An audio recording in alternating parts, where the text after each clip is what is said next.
नमस्कार दोस्तों, आपका फिर से स्वागत है हमारे YouTube चैनल कहानी बूम में। हम आज जो कहानी लेकर आए हैं उसका नाम है बुद्धिमान पुत्र। बहुत समय पहले की बात है। एक गांव में एक स्त्री रहती थी। उसके साथ उसका 3 वर्ष का पुत्र रहता था। वह स्त्री बहुत मेहनत करती थी। वह लोगों के कपड़े में सिलकर अपना और अपने पुत्र का पालन पोषण करती थी। उसका पुत्र मोहन बहुत ही मेहनती और होनहार था। सभी अध्यापक उसकी प्रशंसा करते थे।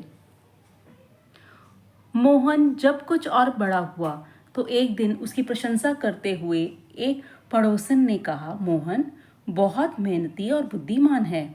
भगवान ने चाहा तो अपनी बुद्धि और मेहनत के बल पर अपने पिता की संपत्ति से भी ज्यादा कमाएगा। मोहन ने ये सब सुना तो वह हैरान रह गया। उसे ये पता ही नहीं था कि उसके पिता बहुत धनी थे। उसने तो अभी तक अपनी माँ को कठिनाइयों से ही घर का खर्च चलाते देखा था। उसने अपनी माँ से सारी बातें जानने का प्रयास किया।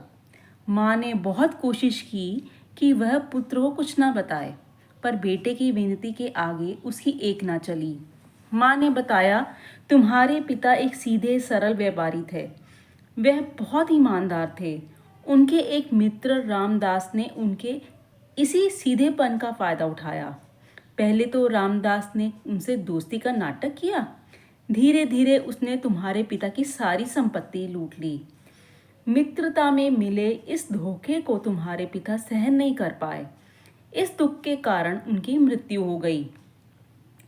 पिता को मिले इस धोखे की घटना और उनकी मृत्यु के बाद सुनकर मोहन बहुत दुखी हो उठा। कई दिन तक सोचने के बाद उसने अपनी माता से रामदास के गांव जाने की अनुमति ली। गांव पहुंचकर वह वहां के प्रधान से मिला। उसने पिता के साथ हुए धोखे की घटना और उनकी मृत्यु के बारे में बताया। बालक मोहन व्यापारी का वेश बनाकर उस गांव में सामान बेचने लगा। उसके पास एक गाय थी। सारे गांव में शोर मच गया सारे गांव में शोर मच गया कि उस व्यापारी के पास जो गाय है वह गोबर में सोने के सिक्के देती है, लेकिन वह किसी भी कीमत पर उस गाय को बेचना नहीं चाहता। रामदास ने जब यह सुना तो उसके मन का लालच फिर से बढ़ गया। वह मोहन के पास गया और उसे अनुरोध पूर्वक अपने घर ले आया। लालच के कारण रामदास पूरी रात जागता रहा। सुबह होते ही उसने देखा कि मोहन गाय के पास खड़ा होकर मन ही मन कोई मंत्र पढ़ रहा था। इसके बाद वह बोला, हे गौ माता, हे कामधेनु, हे नंदिनी, सोना दो। हे कामधेनु, सोना दो। देखते ही देखते सोने के सिक्के गोबर में चमकने लगे।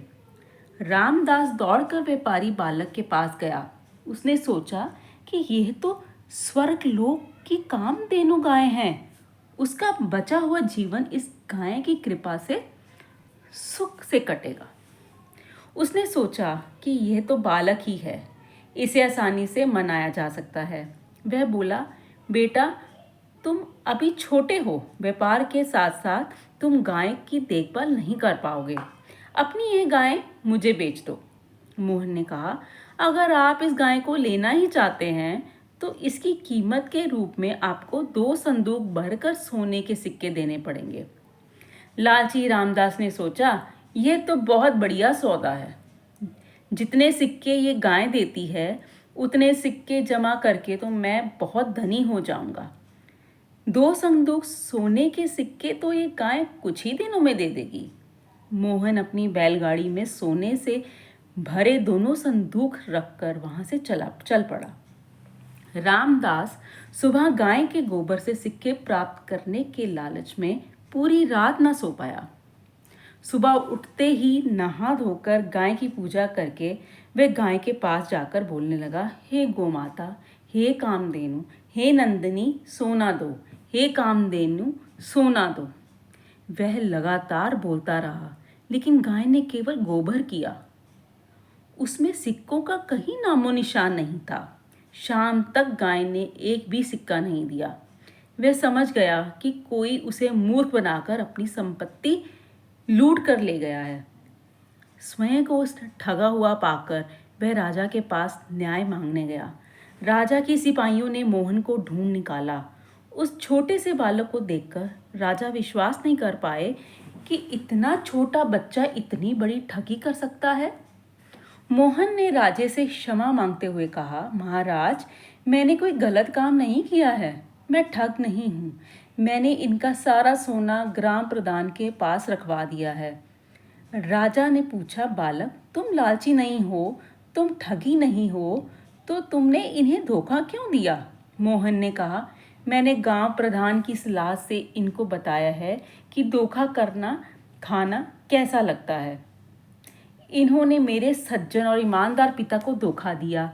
मित्रता में मिले धोखे को मेरे पिताजी सह नहीं पाए और उनकी मृत्यु हो गई। इनके कारण मैं और मेरी माँ कष्टों में जीवन व्यतीत कर रहे हैं। राजा द्वारा गोबर में सोने के सिक्के निकलने के रहस्य के बारे में पूछने पर मोहन ने बताया, मैंने गुड़ की डली में सोने के सिक्के लपेटकर गाय को खिला दिए थे। ये अभ्यास मैंने 3 दिन तक किया। इससे गाय जब भी गोबर करती उसमें सिक्के निकल आते।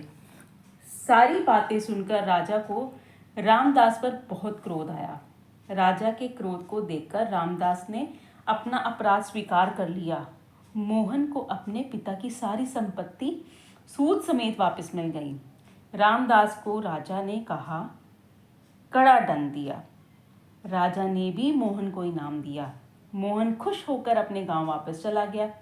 अपने पुत्र को सकुशल संपत्ति सहित वापस आया देखकर उसकी माँ बहुत प्रसन्न हो उठी।